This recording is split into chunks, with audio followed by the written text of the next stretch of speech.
They are victorious again. The San Jose Sharks have won 2 out of their last 3 games. What's going on with this team? Is Lettinen the goalie of the future? And Hertl gets off the schneid. Let's talk about all of this right now on Teal Town After Dark.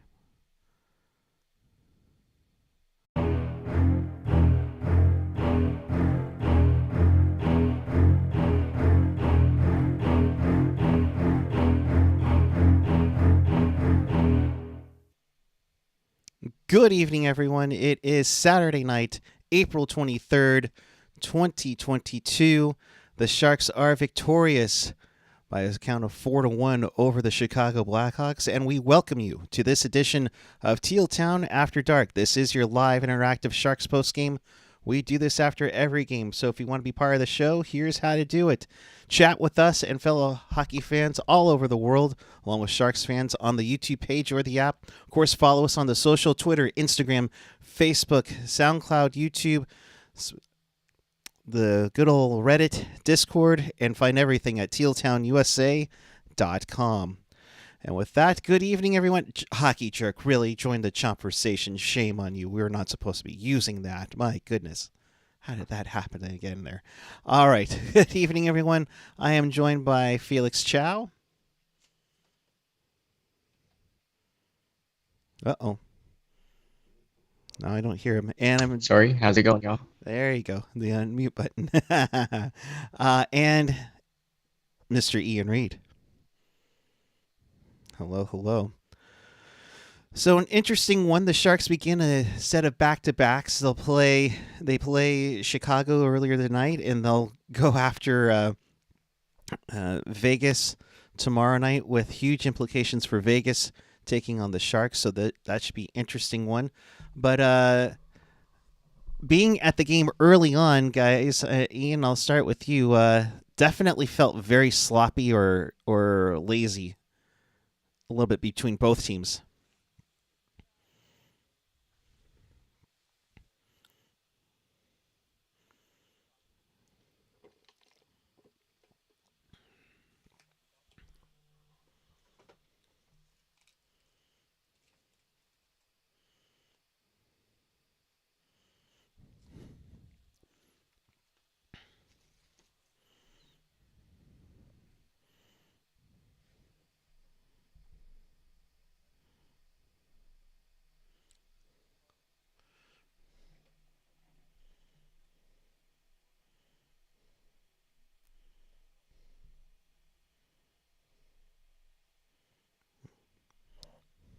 They can't hear you for some reason. I don't understand why you're coming off. Felix, if you're able to talk for a bit here.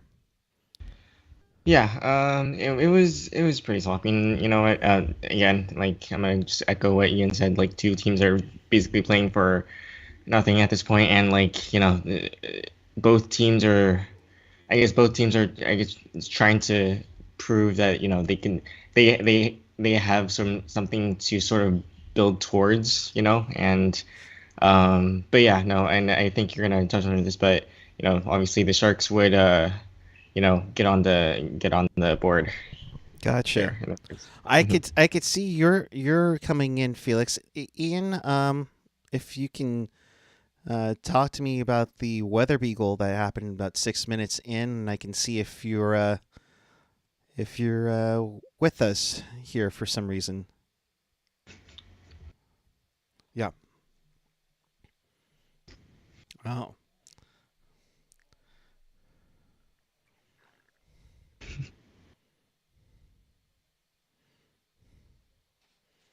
Not bad.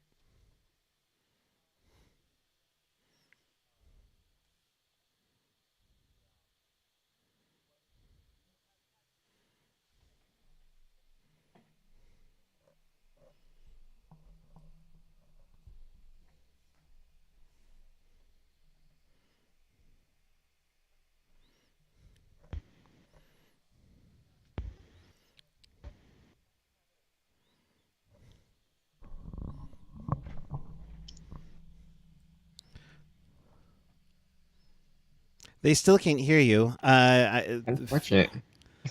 Oh Oh. goodness.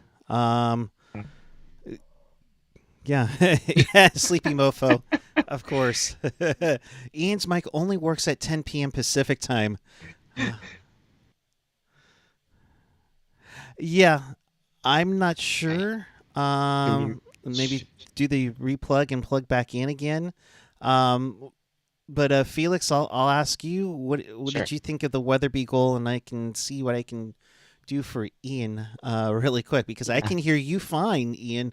Me, But for some, me too. Me too. I'm not sure why yeah, he's not coming across let's. on the other end, but while you guys are addressing that, yeah, I thought the Weatherby goal was great. Jim Levski, as they mentioned on the broadcast, great move with the toe drag to get around the D, and then getting that shot on net. Obviously, if you get shots on net, good things are gonna happen, right? And Weatherby cashing in on that rebound, so good all around. Yeah, that made it 1-0 San Jose about 6 minutes in. Um, it made Ian speechless here, so I'm curious, Ian, if you can, guys, give me a heads up or down. If Yeah, you thumbs up or down in chat, yeah, guys, if you if you can can hear hear Ian. Ian. Ian, go ahead. Well, you're Please thumbs no. up or down in chat. Yes, we'll get cue cards for Ian if that doesn't work out too well. For some reason, you're not coming into the meter at all, which is weird. I can hear Felix. And Okay, Seabrook's still saying no. yeah, Weird. Ian, I can hear you both, which is kind of weird because you had no problem before we went on the air. And I can hear both of you guys coming So in really nicely. everyone's saying no, then Nope. with the thumbs down. So Yep. So yeah. um, So this is good. Ian's gonna. Yep. And we're getting no's and nope and nope and nope. So Felix, from that Yeah. first period, Kahkonen made some nice saves early on to keep it 1-0, including that crazy net mouth scramble with like a couple of minutes left in the period. Yeah, I mean, Kakinen has had to be really the start of the period, right? Because again, the Sharks weren't great managing the puck in that first period, and so Chicago was able to sort of get the jump on them and really kind of just look dominant throughout that period. Goal, aside from obviously the goal that the Sharks had scored, but Chicago just you know essentially being dominant in that puck possession, and so I mean Kakinen did what he needed to do and he kept the Sharks in it. Like, Move it over just a scotch to your left. Yeah. There you go. Ian saying Kahkonen good.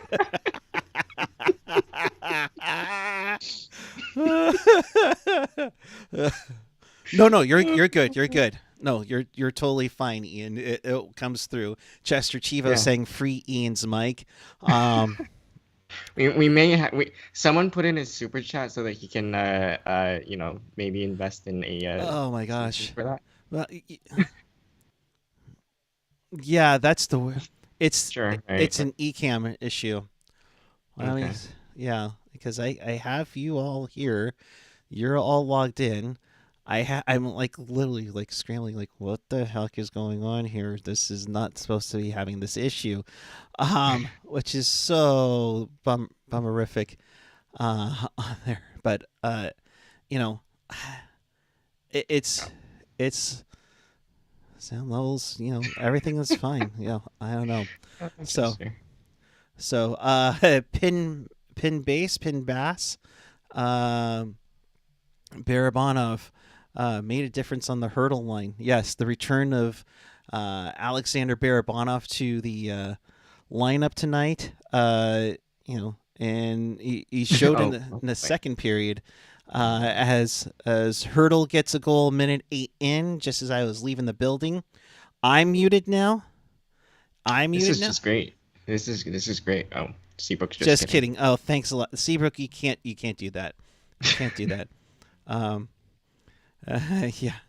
No. Jeez. Okay. Ian saying Barabanov great. Yes, Barabanov great. And Ian, I freaking love you, man.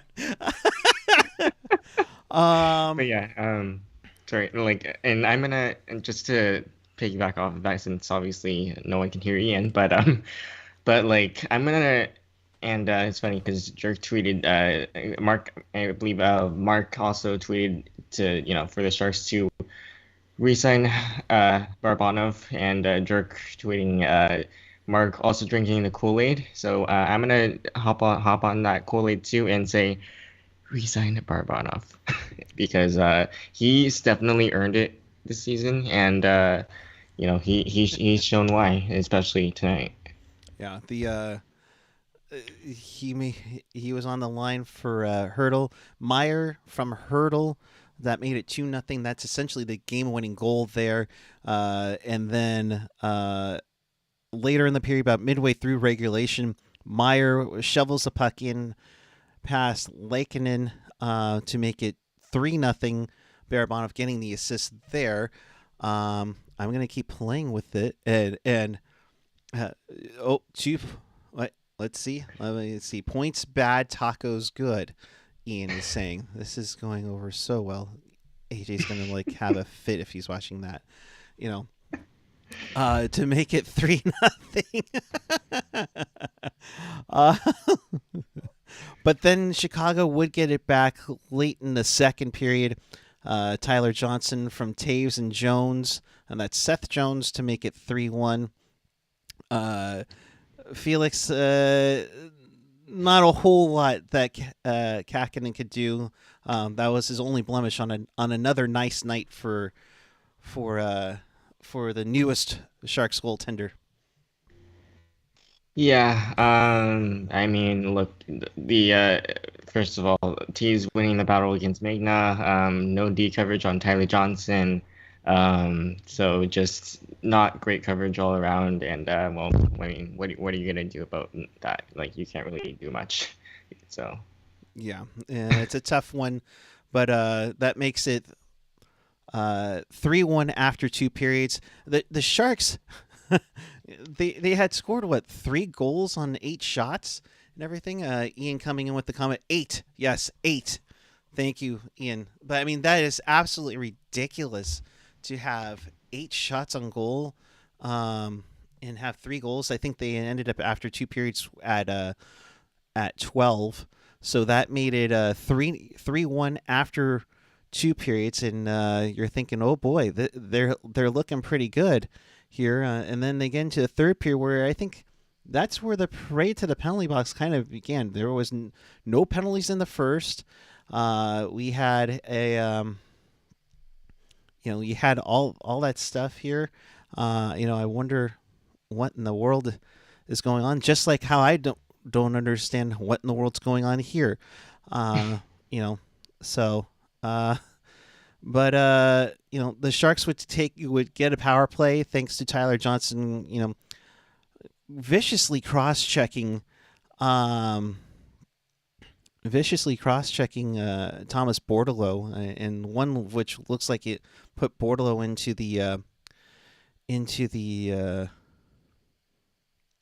boards hard, but it would set up a power play, and Nick Bonino would get his 13th goal this season, to make it 4-1. Felix and Ian, I thought overall, Bones has started to come on strong in this.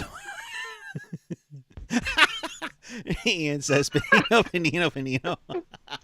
Bonino. Yeah. Yeah. But the power Yeah. play goal there. I had to. No, you're good. But what did you think of the goal and the setup from, I think it was Couture and Burns? Yeah, no, I thought great puck movement. Obviously Benino with a great shot, sniping it up high. Reedy, of course, I think they also shouted him out on the broadcast too, providing that screen so that, I don't think was it Lincoln? He really saw that shot coming. So yeah, just a great execution on that goal. Benino, of course, he, you know, deserved to get that goal, and yeah, just great all around. Yeah, it was a nice setup by Bonino. Great shot. That made it 4-1. That was pretty good. Chester Chiva saying, nah, he's got the poutine and free healthcare in his mic. uh, Oh boy. if you want to try to restart, it's not. I don't think it's yours. Um, uh, yeah, I can hear you. It's just the software is being a pain in the butt, and that's the roughest part of it all. And unfortunately, we can't get into we would have to shut down the stream for any of that to go on, which is Yeah. We would we be don't really want that weird. for yeah, especially for a fan appreciation night. Yeah, and it feels like we're holding Ian hostage, which with his flashcards. So Still Ian, probably one Ian of the best things to happen on the shutting show. down stream bad is what Ian is saying here. Um, yeah, shutting down stream bad. The Sharks win good on this one. Um, I know I'm going to be asking you to write a lot, Ian, but um, overall, and I'll throw it to Felix while you write, but overall, Kahkonen has been looking pretty good. Um, you know, where is it? I think it was Mark that put out something on Twitter just as the game ended. But Kakinen's last 5 games, 921, 976, 923, 917, 964. I mean, absolutely been lights out since he's come over. Um, I think Joe will. Hope I got that right for you, AJ and Jerk. Um, definitely may have. This could be a fleecing, Felix. Yeah, I thought like look, and I think I touched on it today, or during a previous show with also Ian and Landy, but like Kakinen has, aside from Reimer, been probably in small sample size, but he's been one of the more consistent Sharks this season, and he's the way I've seen him in net, he's just been he's just bailed the sorry. He's Excuse me. just bailed these Sharks out time after time. He again probably had like one bad game, but really a model of consistency. And I absolutely wouldn't mind him in Teal again next season. And yeah, it's just he's been probably one of the few bright spots on this roster and in this organization, to be honest. Yeah, Ian was saying if you couldn't catch it, small sample size, but I like him a lot. Um, and also in Dallas did beat the Kraken, so that's a big 2 points for Dallas to get in. There is no score between LA and Anaheim, so we're getting really close into the nitty gritty here for Vegas to just fall apart soon. We hope. Um, but Ian coming in here. Wait, back it up a little bit. James Reimer, the real MVP. But goals are are sexy. Yes, no, indeed, because Timo Meier was named the team's MVP tonight. Um, and I was surprised. AJ and I do have a vote in the process, and we both went with James Reimer on this one because Reimer has been so solid and so consistent for the Sharks this year. So, um, yeah, I'm yeah. So, um, yeah. So overall, your take on the game tonight, Felix, as they get this one 4-1. Yeah, I thought this was one of their much better games. Again, the first period, aside from the goal that Weatherby scored, the Sharks obviously didn't start out great, but they got better as they went along, certainly. And look, the more goals scored at this point, the better, right? Because they've been lacking at scoring. Right. And obviously you'd love to see that to continue in second. Uh-oh. You lost. We might have lost Felix now. 1 second. Sorry, Here. that was my parents coming in. Uh-oh. But Hi, but parents. I hope you enjoyed the game too. excuse me. Ian. But That's a beautiful logo, Ian. Thank you. Oh yeah. So what was I gonna? So yeah, I'm just hoping that this trend continues into obviously the rest of the season, what's left of the season rather, and of course into next season. And it's gonna be real interesting. I know we're gonna touch on this a lot in the off season.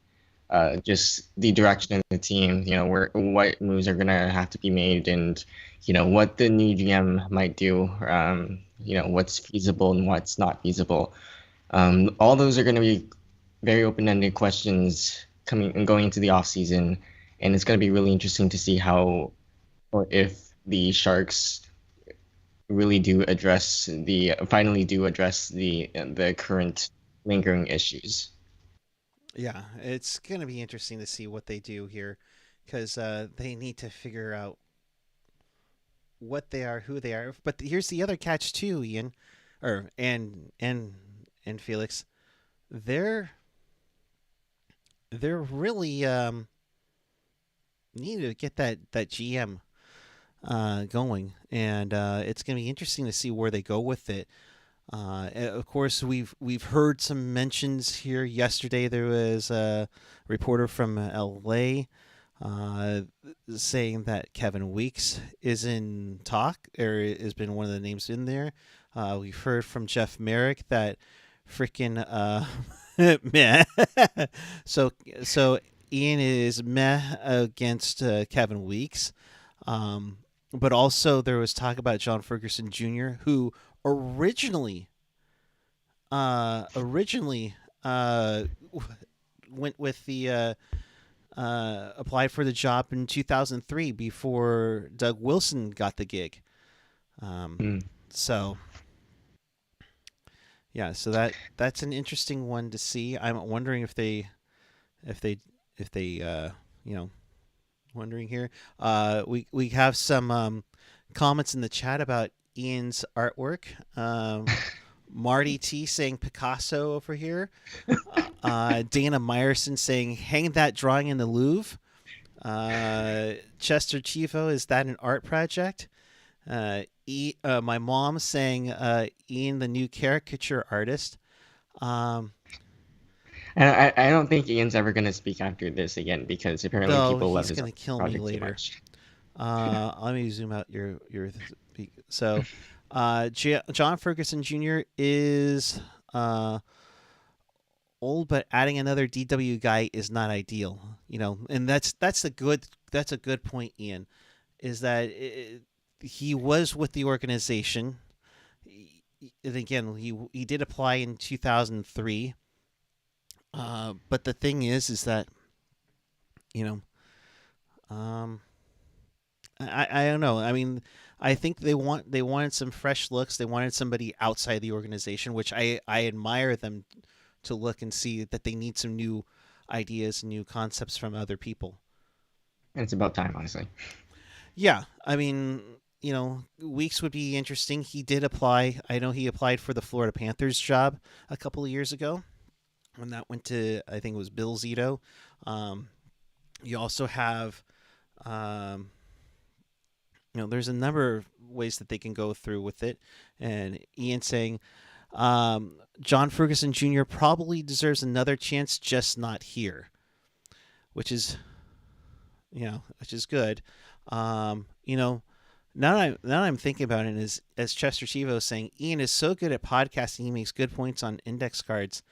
Dana, I think he's kind of ripping you off with the post-it notes, that I think about it. So, but yeah, just sorry, I just wanted to chime in on the whole Weeks, Kevin Weeks being in the sort of conversation. Like, I'm actually kind of in agreement with Dana in chat. She's saying Weeks is 100% a hockey a 100% hockey guy with a lot of connections in the hockey world. Brings a fresh perspective, though. Definitely agree. Also, you and I'm thinking you've seen his numerous announcement tweets as well. He definitely brings about a very good sense of humor out there, and I think he I feel like You're sorry, good. the screen blacked out for me, but yeah, no, I think Weeks would be an interesting choice. I think he does not have, if I remember correctly, he does not have any prior executive experience. So to see what he would how he would sort of handle, things, in the state that this franchise is in, I think it might be it'll be an interesting Yeah. look. Ian chiming in with Kevin Weeks is interesting, but zero front office experience. Uh, what could be good or very bad? And I think I saw Yeah, I somewhere, see that. wherever was on either Twitter or somewhere, they were talking about the Sharks general manager job. There was another former TV analyst turned GM, and Mike Milbury, and how disastrous were the Islanders in the mid to late '90s, as to question that. I mean, uh, I'll ask you both. Is experience really good or really necessary for this job? Do they need to go with regular, you know, the regular crew, or with like somebody that knows the game or knows it or whatnot, or can you go outside the box like the Sharks have in the past with like former Dodger GM Ned Colletti, who was helping out in the scout? I think it would, experience would definitely help. But I think I don't know, to sort of bring someone fresh outside of the box would be, I think it wouldn't. I guess it wouldn't hurt to sort of go in that direction. I'll let you read Ian's Yeah, thoughts there. Ian saying fresh ideas needed. Absolutely, I completely agree. But experience helps. You know, For sure, um, and I do agree with that. But I'm saying, like, I think a fresh, it would it would definitely be, I guess, refreshing is what is the word I'm looking for, perhaps. yeah. Um, I'll ask you this as this has come up in chat as well. Chester Chivo saying, the on the opposite end of it, 49ers GM Lynch was, I think he was at Fox or ESPN prior to the Niners as to what he's done there. PJ48 saying, Puck Guy DW said he wanted a fast paced, offensive, entertaining team when he took over GM. What did D. Lombardi say? I can't remember. I wonder what kind of team Weeks would ice. Lombardi was very wanted the grit. I remember him like specifically saying, "I want grit," and that's where the whole theory with Daryl Sutter came in, where Owen Nolan and Mike Ricci were Brian Marchment were key pieces on those teams that slowly got things turned around here. All right. Ian saying experience can be a drawback if the ideas are old and retreaded. Yeah. Yeah, I'm glad I said that word properly, before I get myself in trouble and canceled. And I Um, do, and on that, sorry, and on that, I think you mentioned the example of Milbury earlier. At least Kevin Weeks isn't trashed on broadcast on TV either. yeah, you're right. So You're right. Cancel Ian? No, we are not canceling Ian whatsoever. We might need to cancel Ecamm live at the rate that they're going with this. This is really frustrating to see. You but, know, but yeah, I'm curious as to see who else is out there. Apparently, Pierre LeBrun said that there were like 50 candidates. They've kind of narrowed it down to 25 already as to who they're interested in. And of course, they aren't in a rush. And how who's spinning a wheel over there? Is that you, Felix? Is that a fan going on over there? my mic was muted. Oh, well, then I don't know what the heck is going on. Um, but the thing is how much of the front office is going to get changed when the new GM comes in. It sounds like Joe Will is going to be around. It sounds like Doug Wilson Jr. is going to be around, and they have no worries about the draft here. Um, Lots of time. Draft work is already done. Yeah, and so that's all set to go as to what they would want. Um, and you know, I'm curious as to hmm, as to the philosophy of how this team is folding up to. You don't necessarily looking for the tall, big forwards now. You're looking more so fast, skillful players, and that's kind of the way where the NHL is headed towards right now. But Felix, I mean, and Pin Base is actually making the question to me. This is to any one of you.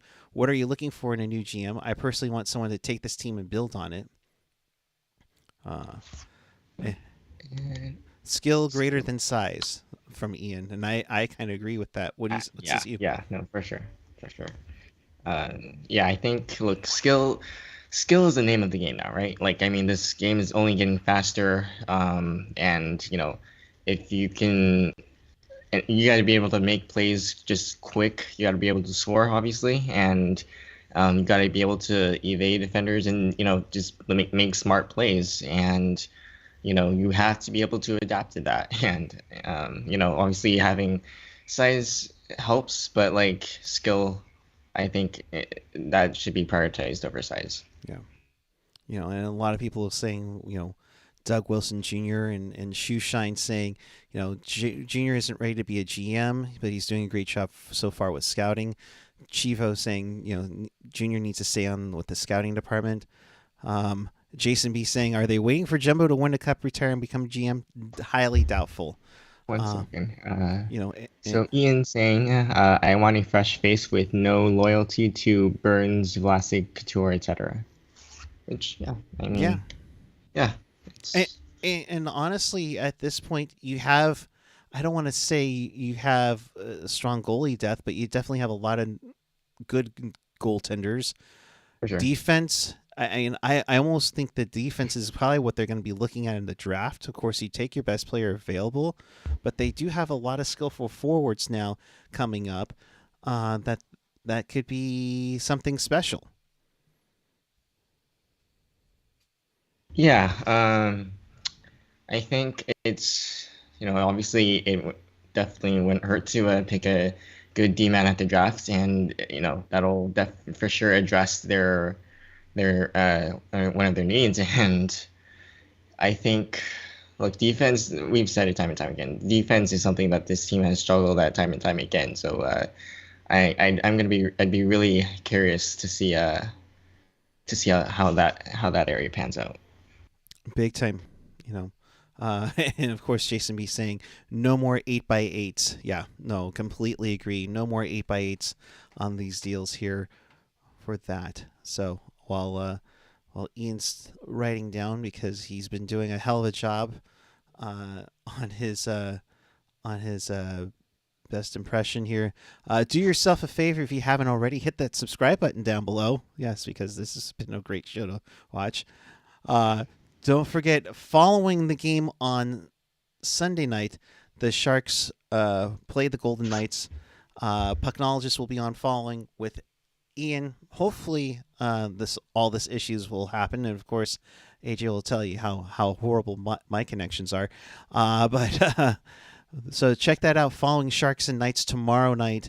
AJ and Ian with Pucknologist. Ian saying no trade clauses, no move clauses are part of the game. It's being selected with them. Yeah. Not wrong. Yeah.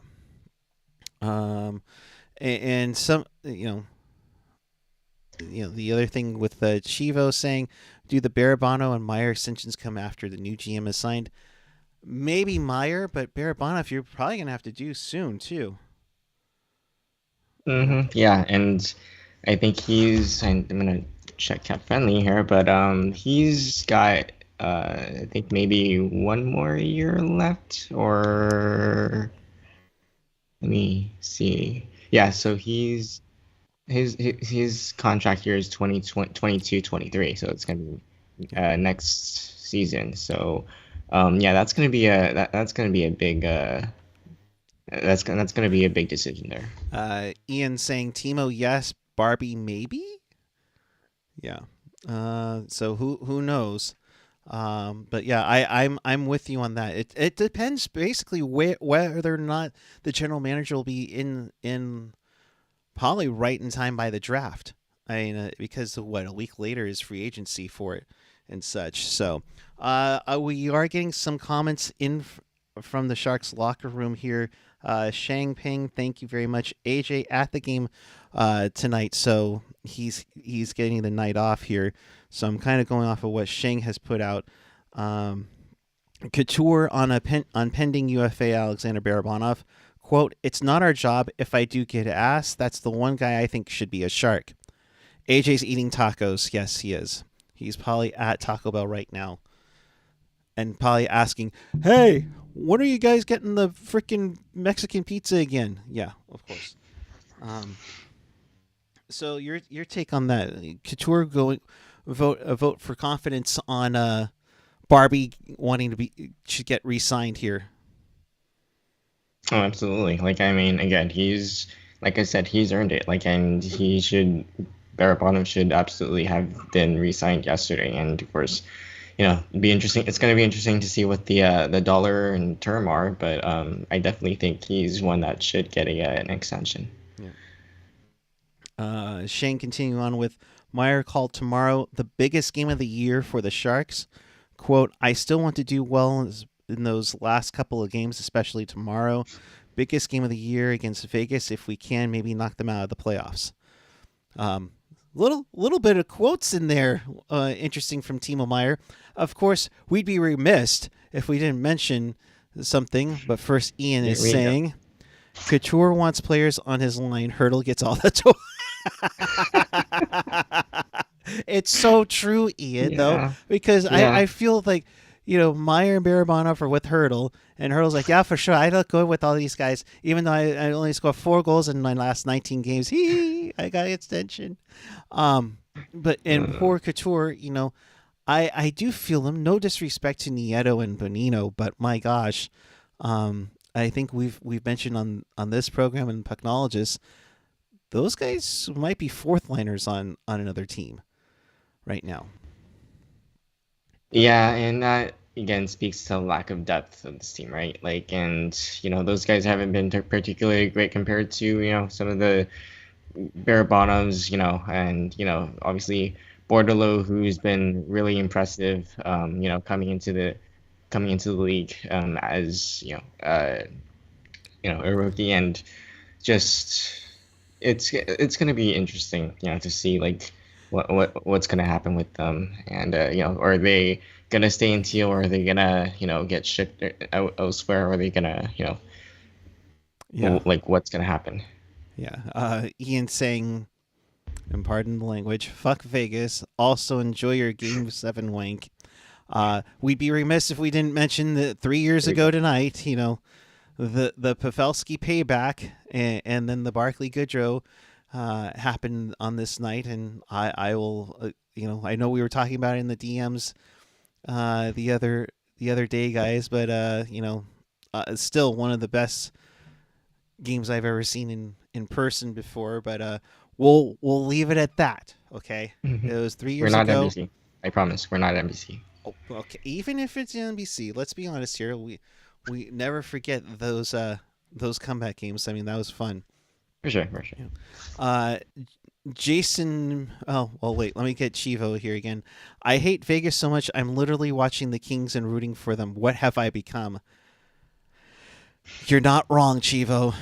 I know you. You're a diehard Bay Area fan, and for you to root for LA is just, disgusting to hear in my eyes.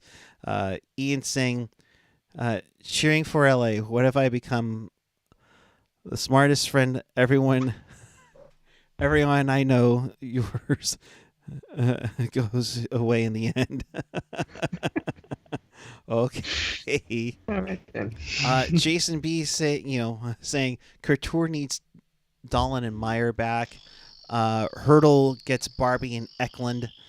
It'll be interesting to see what how that goes. I mean, have Bordelot. Does Gushchin get in there? Does Ko get in there? I mean, Ko was named the prospect of the year. You know, Yeah.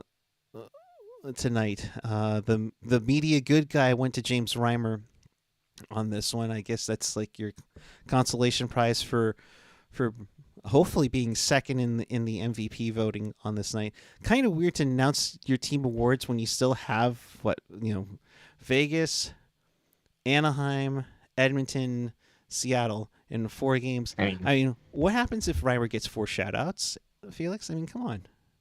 Yeah, I mean, I don't know. Like at this, I feel like the organization might just have resigned to the fact that they're not, you know, they're not they're obviously not going to the playoffs, and and the season's gonna be ending anyway pretty soon. So I mean, I guess why not just get it over with now? Yeah, well, yeah, absolutely. Ian chiming in with Kuda guys. We don't doubt anyone plays. They will hang out. Wait, move it up a little bit. Kuda guys, we're done. They who they dare doubt anyone plays. They will hang out and practice.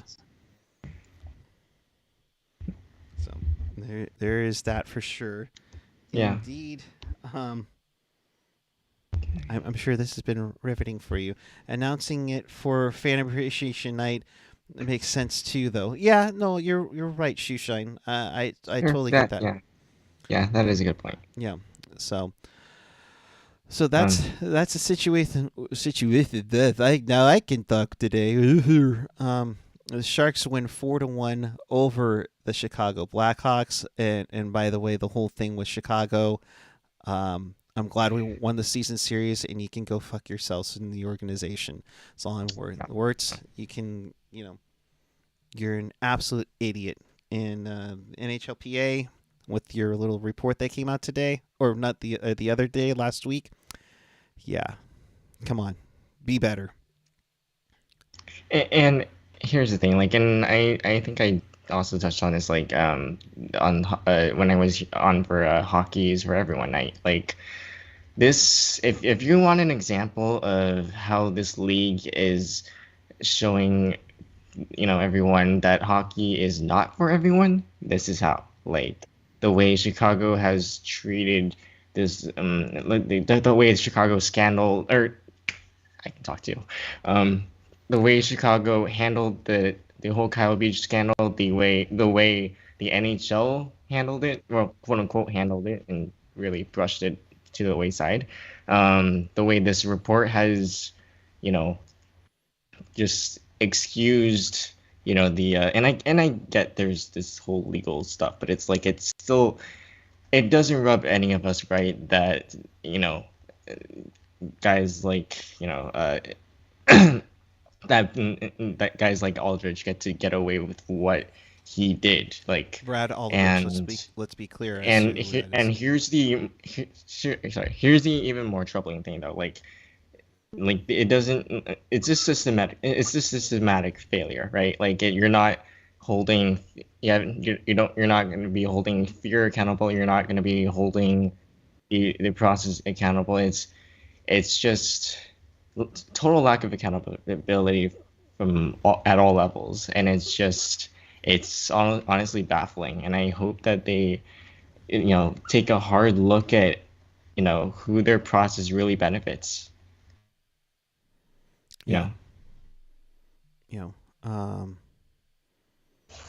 NHLPA is a complete dumpster fire. Dana is mentioning.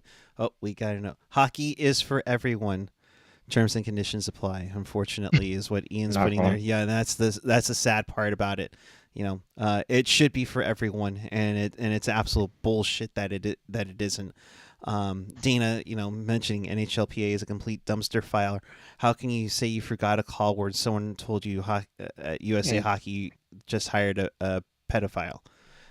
It's a touchy subject to take on, but it's absolutely a solid point there.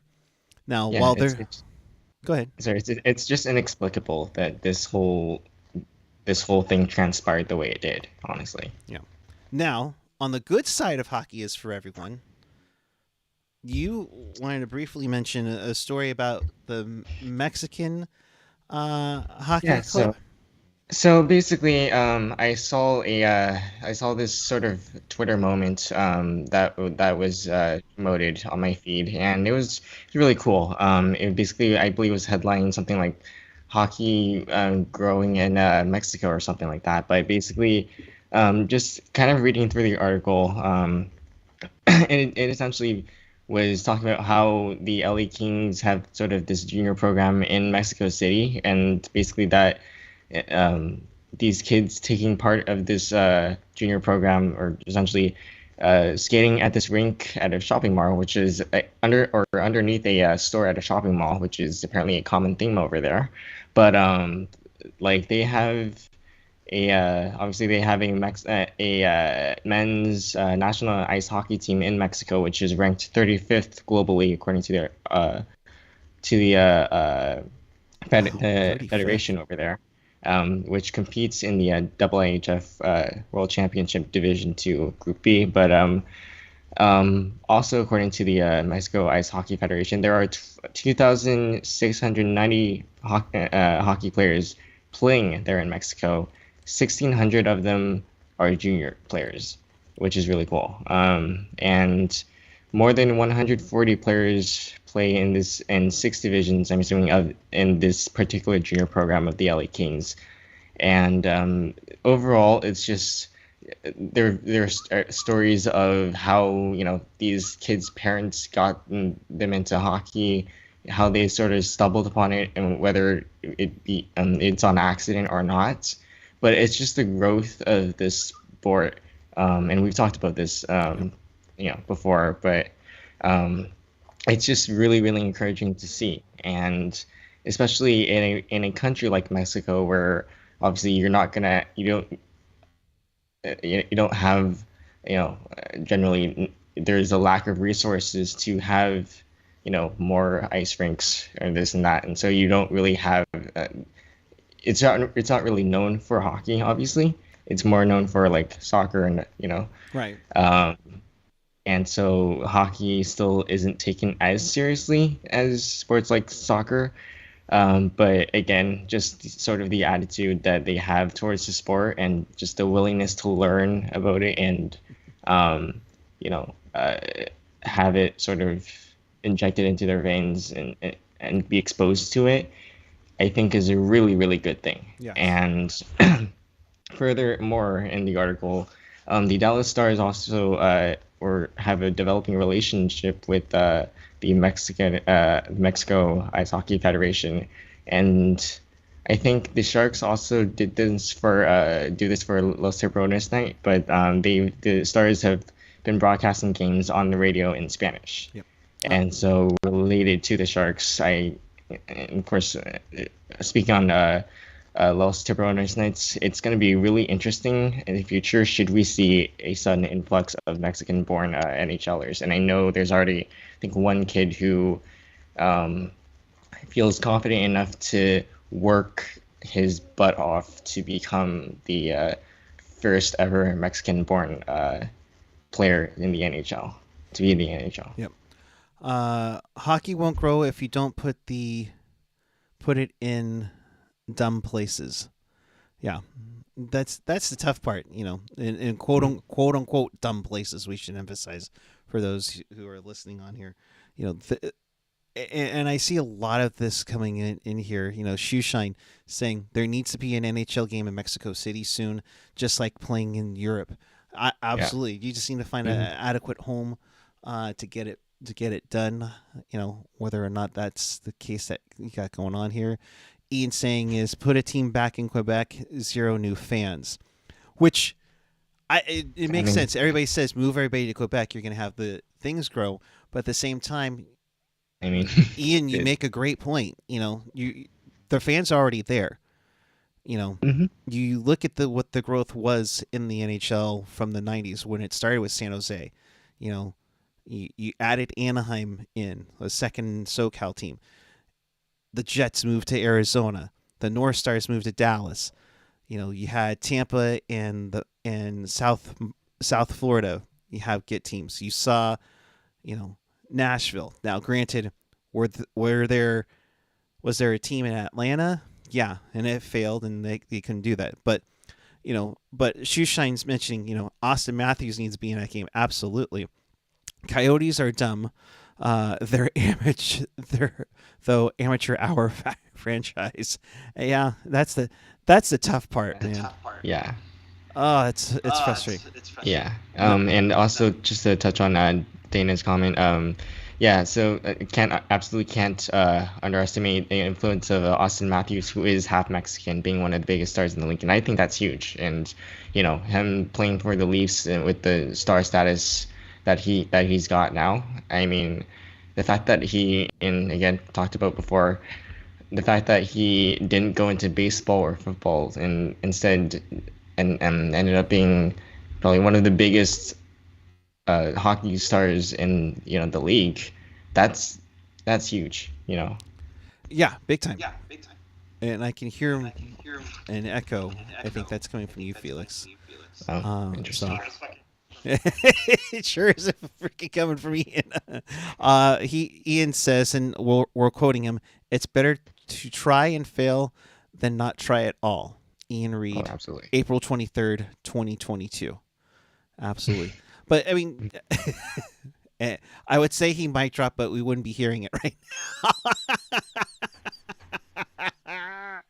Oh man! But I mean, to honestly think about it, though, to get that Mexican influence would be really cool. San Ramon native Austin Matthews has Mexican mixed in his blood. So I mean, like Shoeshine said, you have to have him be part of this game, whether he's in Toronto or Toronto decides to get 5 first-round picks from the Coyotes to get him in there. So. I don't scoot over. Go. Okay. So nail. Oh, okay. He's hammering that nail down. Go Sharks. Oh, he's dropping his mic. My bad.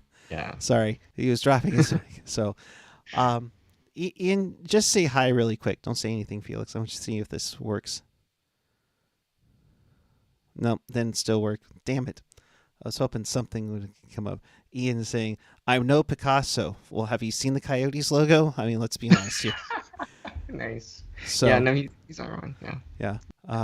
Yeah. Marge says she tries to steal my food. Absolutely.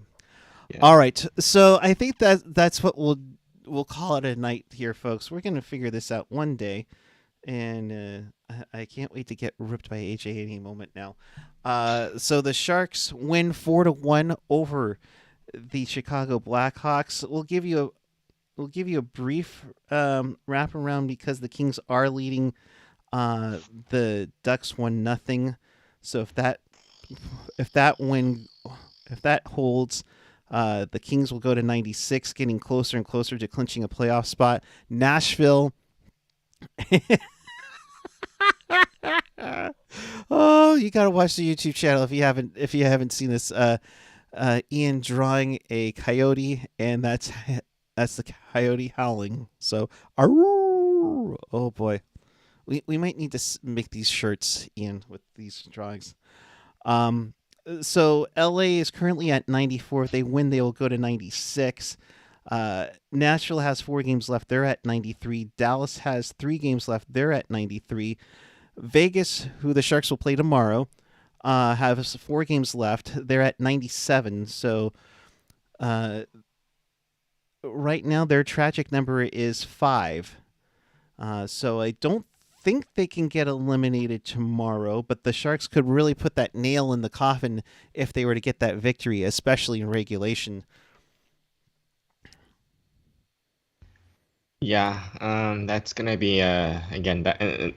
I think that's gonna be huge. Not just obviously for the Sharks to, not that they have really any bragging rights right now, but it would give them some probably, and just screw Vegas.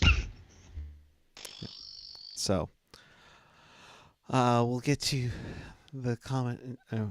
Ian's coming up with a new comment here, and this is uh, FLA, and we're not talking about Florida. And let's see, what else does it What? say? I'm trying to too. Terms and conditions apply. Oh. Fuck Vegas more. All right. Obviously, Ian's trying to get me to curse as much as possible on the show, which he knows I usually don't do. So, but all good I in mean, that. who needs monetization, right? Well, if Adam, Jesse, and Steve can get away with it as much as they do, I say, what I say, Felix? I say, why not? And of course, that sound effect works, but we can't get Ian on there. So, in case you missed anything and want to watch this again, check us out on tealtownusa.com or your favorite podcatcher, whether it's Apple Podcasts, Google Podcasts, YouTube. Smash that subscribe button. I'm sure you want to after this broadcast. All wherever you can get our podcasts. Of course, you can always find it at tealtownusa.com. My gosh, you're hilarious. But we're gonna wrap this up. So Ian is saying monetization is overrated. Please tip your waiter. No, your podcaster. Yeah. So, Felix, your final thoughts on where the people can find you. My final thoughts, first of all, yes, Venmo is preferred. At Tealtown USA. Yes. But yeah, like this game, again, I liked what I saw for the most part. Just Kahkonen continuing to do what he's done as a Shark, and he's impressed. Again, small sample size, but I look forward to seeing what he can do long term if he stays in the organization. And I look forward to seeing what happens, come draft, come, free agency, come all those things. And really, first, of course, finally, what happens when when the Sharks do hire the new GM, who that new GM is going to be, all that kind of stuff. And, but yeah, no, tonight, and I think was a great building block. You got the players who needed to score did so, and the players who should be able to score also did so. And yeah, just great night. Great night indeed. And of course, we do appreciate all of the fans of this podcast and those of you watching in chat just as much as the Sharks appreciate their fans. Yes, it was fan appreciation night at the Tank. Went and saw the first period, so I saw that it was 1-0 and took off so we can do this show, which turned out as good as it possibly can. But let's rock the jersey here. Hey, there you go. And that is a pretty good drawing. The designer who, unfortunately, I can't think of the name off the top of my head. The second that I saw this was one of the contributions, I knew this was going to be the winner for sure. So, as for his final thoughts, you can follow him at Ian Blogs Hockey, where he can tell you how much my computer sucks. In regards to that, you can follow at Felix Talks Puck on the Twitter. I'm at PuckGuy14 on the Twitter. You can at me for all the horrible things about my computer and my AOL connections and how Skype doesn't work with 3 people on here. So, special edition of the Pucknologist will go down following Sharks and Golden Knights tomorrow. That is a big game for the Vegas Golden Knights. It could be bigger than Game 7. Let's put it that way. I think we can possibly say that, folks, that this game could be very huge for the Golden Knights, and for the Sharks to play. Spoiler, it'll be great. Ian will be on Pucknologist tomorrow. That's right, which means one thing and one thing only.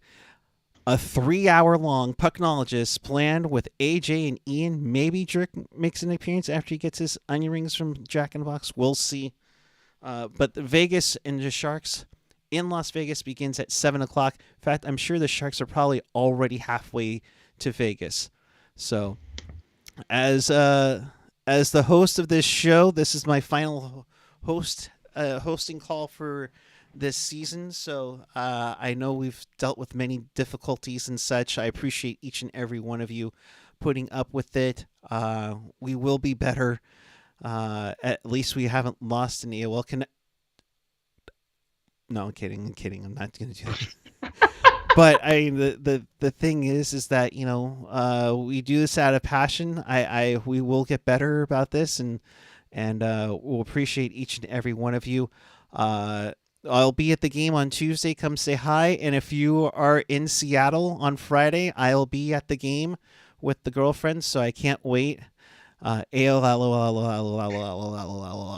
thank you, Ian. Appreciate it so much. So with that, we're going to get out of here. The conversation now continues on the Discord channel where you can hear Ian Reed in the green room chat, and he'll tell you how horrible I am, and maybe AG will probably do the same thing too. So for Felix, Ian, you've got mail. Faulty Synapse, thanks for the love, Faulty Synapse, a definite lemonade episode. Yes, absolutely. We rang it out of lemons and we made lemonade somehow. So until as Ian shows off all the notes, Dana, you've got a challenge now. So until tomorrow night for Pucknologists following Sharks and Golden Knights, that's a 7 p.m. start. Keep it real. Keep it teal. Keep it real, Teal. Thanks for watching, everyone. We apologize we were not environmentally friendly this evening. Thank you and good night. Ay.